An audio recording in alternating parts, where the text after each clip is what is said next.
שלום, קוראים לי מישל קנרק, אני בוגר מסלול עורף גולני, מחזור נובמבר 85. הקדטת הזאת מוקדשת לכל לוחמי חטיבת גולני. לוחמי גדוד ברק, גדוד גדעון, גדוד הבוקר הראשון, החאן, העורף ויחידת החי"ר הכי מובחרת בצה"ל, סיירת גולני. Hi, my name is Mike Lee Canarik. Congratulations on purchasing the Fight Training Set video series, the most comprehensive Israeli hand-to-hand combat training set on the market as of today. The fight system uses a system named Agana, and I'd like to explain to you exactly what is Agana. Agana literally translates from Hebrew to English as defense. However, it is the legacy of the word Agana as used in Israel that we have chose the name Agana for our system. Historically, Agana was the underground Jewish army of Israel before it got established in 1948. At that time, that army was an army of partisans with very limited amount of military training and resources. Clandestine methods were improvised on a daily basis to be able to beat the ratio of 1 to 100 against the enemy. In other words, it came out of a necessity of survival because we had to beat the odds. At that time, the Agana organized small teams called the Palmach. Palmach stands for Plugot Machatz, which is the strike force teams, which were teams of guerrilla warfare that were there to beat the odds. It is in that time that the Agana was seeded into what it became today.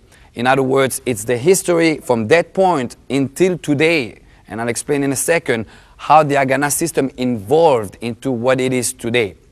Historically, and for its combat history and integrity and legacy, Agana belongs to the people of Israel.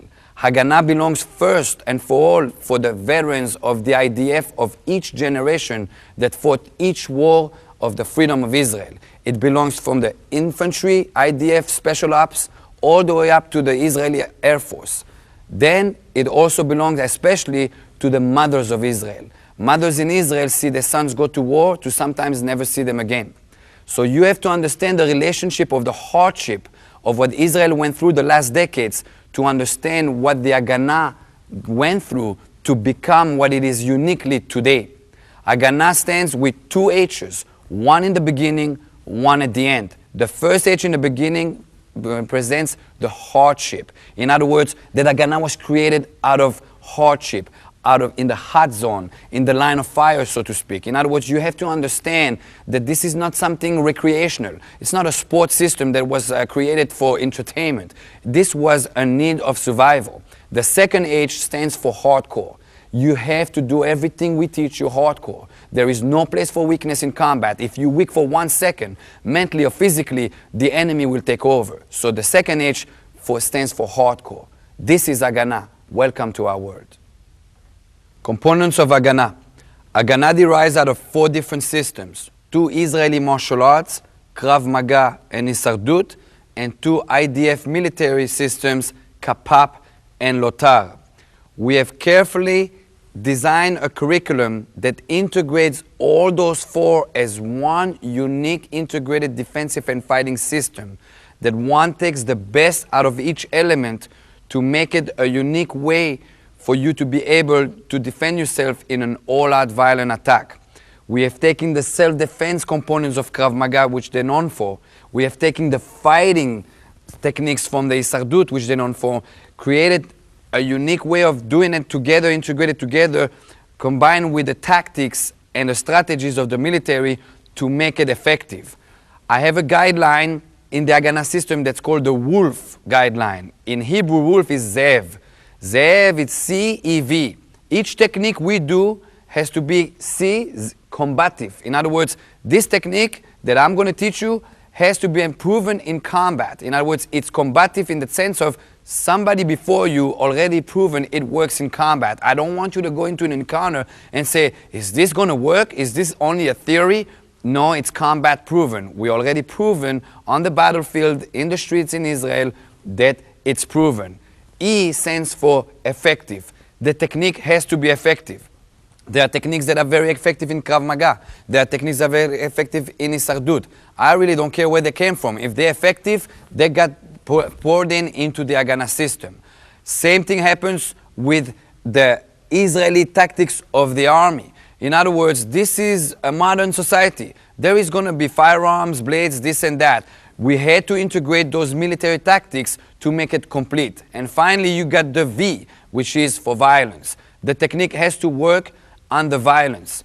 Only a violent technique will beat another violent technique. It's a reality. You cannot go around it. So taking the Krav Maga, taking the Isardut, taking the Kapap, taking the Lotar, that's what makes the Agana system so unique in the sense of its comprehensive, complete system to prepare you to survive a complete violent attack. Now, what exactly is Krav Maga? Krav Maga is the self-defense style of Israel. It stands for combat contact. As Krav Maga evolved in the civilian world of Israel, it became the self-defense style of Israel. What is Isardut? Isardut stands for survival. It is the fighting style of Israel. In Israel, everybody that does survival Isardut, it's more of a fighting style. There's competition in survival Isardut versus in Krav Maga, there is no competition because they concentrate on self-defense. So what we did is we took the best element of Krav Maga, we took the best element of Isardut and combined them together to complement each other. In other words, they complete each other. And we have did that in a unique way of integration of the defensive with the fighting. Then comes Kapap and Lotar. Kapap Lotar makes this possible. In other words, we are giving you kind of like a special ammo with the Kapap and Lotar. If you only do Krav Maga and you only do Isardut, it's okay, it's good. It's already proven that it's good. But the Kapap and the Lotar is going to supercharge it. In other words, it's going to give you that edge in the encounter. We're going to give you objectives. We're going to give you point of references. We're going to make you think how special ops in the Israeli army think. We're going to give you a plan versus you don't know where you're going with this. And that's where the Kapap and the Lotar walks in. Now, Kapap is known for its hand-to-hand combat because in the history of the Israeli Defense Force, Kapap was first. So it's more the hand-to-hand combat and a lot of knife techniques. Lotar in the Agana system introduces our practitioner to firearms training. What do I do after I take that firearm out of his hand? Now I have to defend myself with it. Lotar stands for Lochama beterror. Lochama beterror in Hebrew means counterterrorism. So we are giving you a complete different level here. We're taking you to kind of the behind the scenes of the IDF special ops and giving you an access to how they do it in Israel in the high hands units, not only on a civilian level. So Agana combines all those four and it will give you a chance to be there last standing when the reality hits you and when everything comes at you at full force with a full intention. When somebody attacks you, they're not going to be nice. In other words, that's going to come at you like a fireball. So all those four combined together is what makes the Agana system unique and what makes it that we'll be able to program you with you building a true confidence that you can defend yourself because you trust the system from A to Z.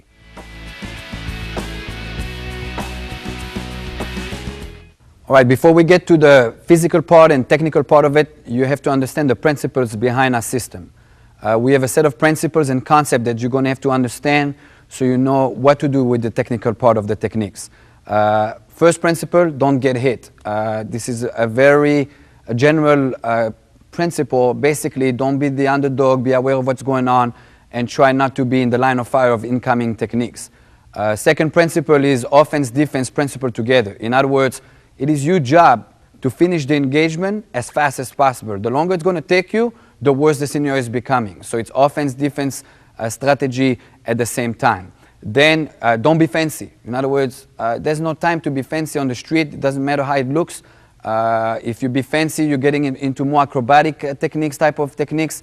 It's not how you look, it's how you take care of the engagement as fast as possible. Use objects or weapons that are available to you. In other words, don't be the underdog. He pulled a weapon, you pull a weapon. Try to adapt yourself to the situation. And also, you don't want to fight fair. Okay, it sounds bad, but that's the way it works. If anything, and you have to fight and you're forced to fight, you fight all out. You don't hold back.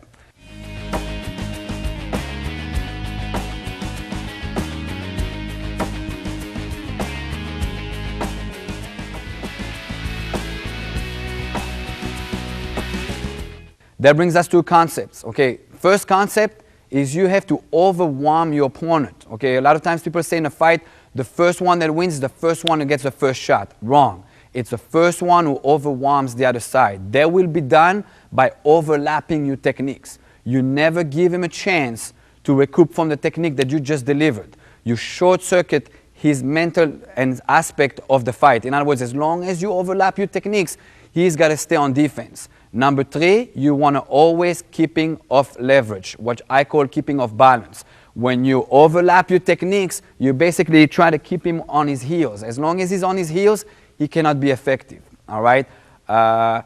If you understand those concepts and you always keep them in mind, as soon as the stress is going to kick in, it's going to give you the mental tools to be able to deal with the violence. A lot of people decompose under a violent situation because they're overwhelmed with the stress of it. You have to understand that the name of the game is to overwhelm the person that attacked you. Now, he has the upper hand to begin with because he attacked you. So he's the first one who engaged. You have to switch that within your techniques that are overlapping one after the other.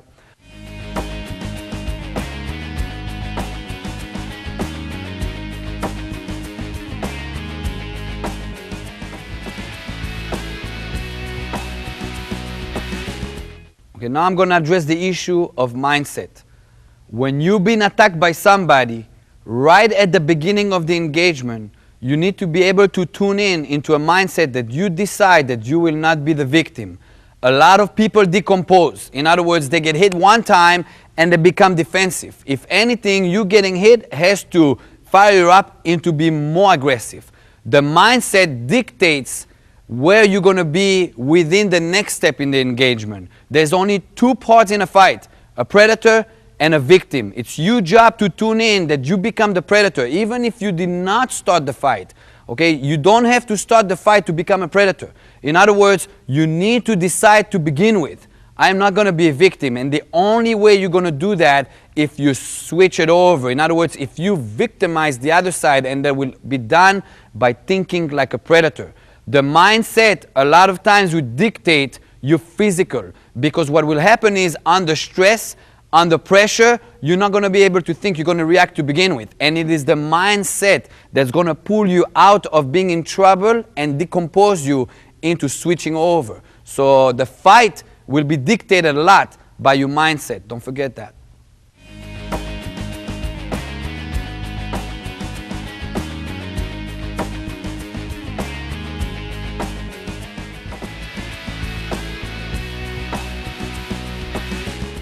All right, that also brings us to targets. Don't try to out-punch somebody if he punches you in the face. Always try to go where he's not going. In other words, if his attack is coming upstairs, try to hit him in the groin. In other words, go to the territories where he's not expecting. You want to hit, as a system, things that are vulnerable. You want to hit the eyes. You want to hit the groin. You want to hit the throat. You want to hit the joints. You want to hit where it's going to short-circuit him on a mental level and put him as a victim, and you want to also inflict damage. In Israel, we say, if you defend yourself and you did not inflict damage, you didn't do nothing. You have to learn to damage your opponent to the point that he is no longer a threat to you. All right?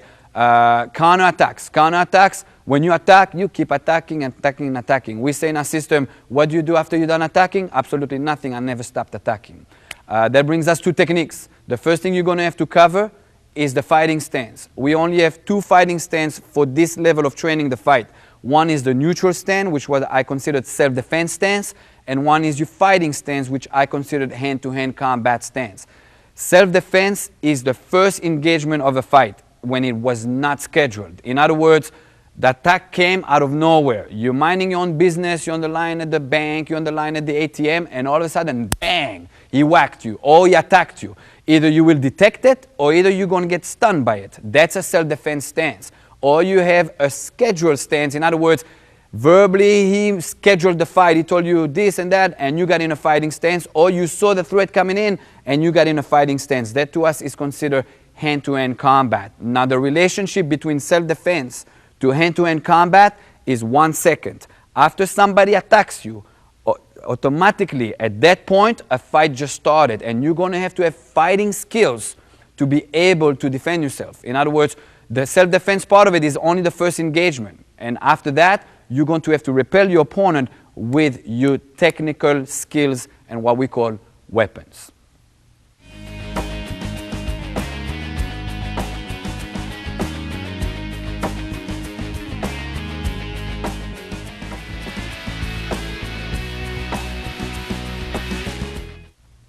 All right, that brings us to stance. The first stance is the neutral stance. If you're a civilian, neutral stance will be basically standing, just minding your own business. If you're law enforcement, you will automatically be in your interview stance, and since you're law enforcement, you know what that is. If you're military, then you will be in your deployment stance. That is your neutral stance. Here comes the hand-to-hand combat stance. Now, what you're going to do in the hand combat stance is always go forward. Okay, in our system, in Agana, you always go forward. I don't go backward. Something happens, he's telling me he's going to be violent, I'm going to go forward. That tells him psychology-wise, I'm not scared of you, I'm getting closer to you, and I'm not intimidated. Therefore, he's going to start psychology, either subconsciously or consciously, know that I'm taking charge of that fight. Okay, what you're going to do is you're going to take a walking step. I'm taking a walking step because I've been working on my life and it's instinctive. Any step that's bigger or smaller, you're going to have to think about it. Under violence attack, I don't want to think, I want to react. So I'm taking a walking step. I'm going to raise my rear heel. My hands are going to come up and stay vertical. If I open my thumbs, I should be able to touch my cheekbones and I relax my hands. I do not crunch my hands. If I crunch my hands, automatically I'm retracting my muscle system, therefore it's going to slow me down. I want to stay completely relaxed. The reason why your hands are up here is to protect your throat. A lot of people have a misconception, I'm protecting my face. My throat is more important in a street fight than my face. People can take a shot to the face, break their jaw, and they can continue fight. Somebody gets you in the throat, it's a completely different story. So that's my fighting stance right here. Now I should be able to be distribute 50-50 on my footwork so I can move to any direction comfortably and I can deliver techniques very normal and very instinctively. If you're left-handed, then you will automatically change that. Now sometimes in a fight, you can't dictate, well, I'm right-handed, I'm going to stay here. Sometime after a technique, you're going to find yourself here. So you're going to have to accustom yourself to do techniques on this side and on this side, okay? The most common mistakes is people dropping their hands or crunching their fist. When you crunch your fist, if right now I want to grab him, I'm going to have to reach out and open my hand and grab. That's almost 3 actions. If my hands are loose, I grab, that's 1 action. 1 action always faster than 2 or 3 actions. All right, so I want to stay nice and loose so I can deliver all my techniques.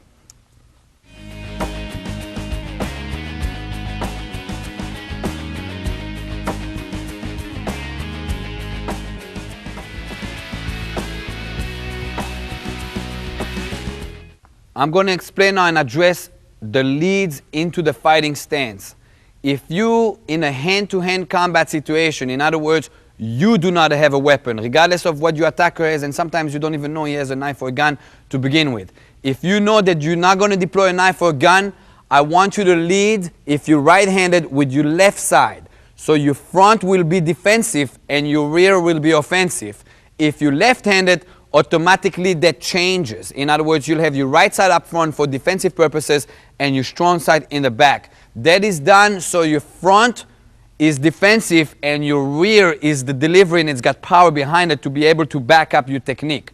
It is important, however, that you learn to fight both sides, because sometime in the fight, they'll dictate that you switched up and you need to be able to switch transition. A lot of people get so used to fight here, and as soon as the environment or in the engagement of the relationship of the fight turns, they freeze. If you, for any reason, feel stuck, start hitting. Hitting is never a mistake. If you don't have a grab of him, if you don't hit in a point of reference and you feel lost, start hitting. And sooner or later, you'll go back into your lead to begin with, or you'll get to a point of reference. So the lead is here if you're right-handed, here if you're left-handed, but you're going to need to be effective on both leads. And if anything fails, start hitting your opponent.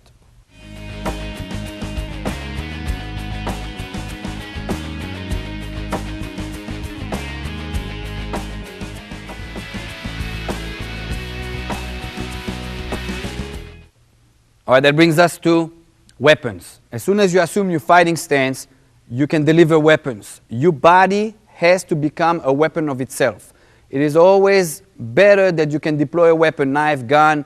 In the army, of course, you got rifles, but your body has to produce weapons. Okay, that will be done by parts of your body. I'm going to cover weapons, my hands, my elbows, my knees, my feet, my head, my shoulders. Every part of your body can become a weapon, and you have to be aware of that. The more you develop your weapons, the more tools you have to fight in the fight. The more tools you have, the more options you have, therefore you'll have better strategies behind it.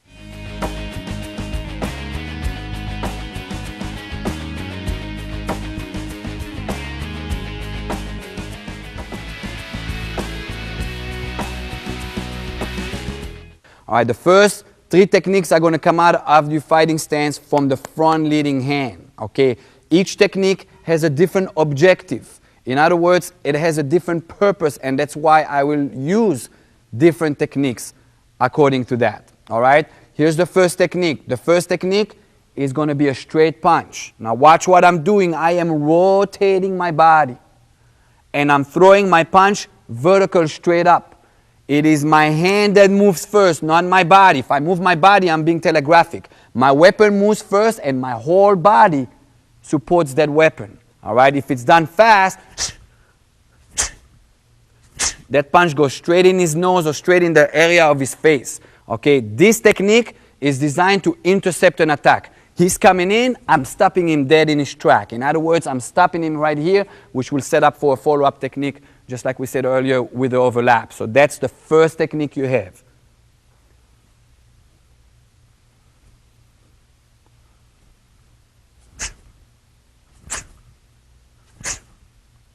Let me give you a side view of that.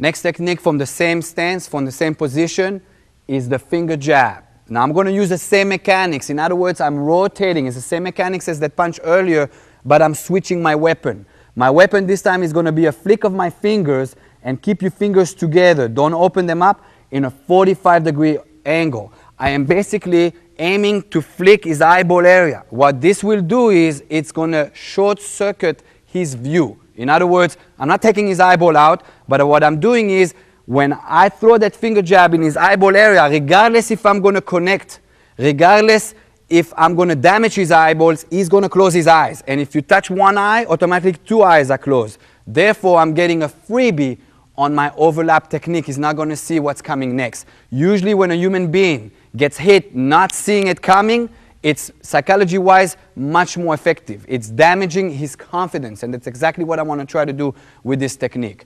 All right, so here we go with a finger jab. It goes straight mechanics. I am rotating so I can find myself at the longest range that I can. The fingers are flicking 45-degree angle up into his eyeball area.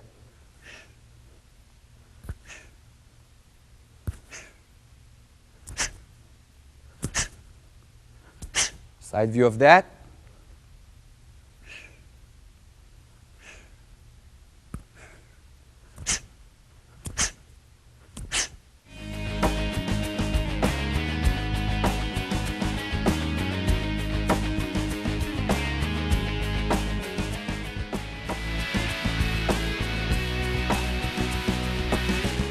Third technique out of this position and front hand is the shot to the throat. You're going to use the inside of your wedge of your hand to hit right here under Adam's apple. So you repel him backward, and he's going to present his groin in the process. You'll get a free shot either for a knee or for a kick to the groin. All you're doing is basically repelling him backward. So I'm coming in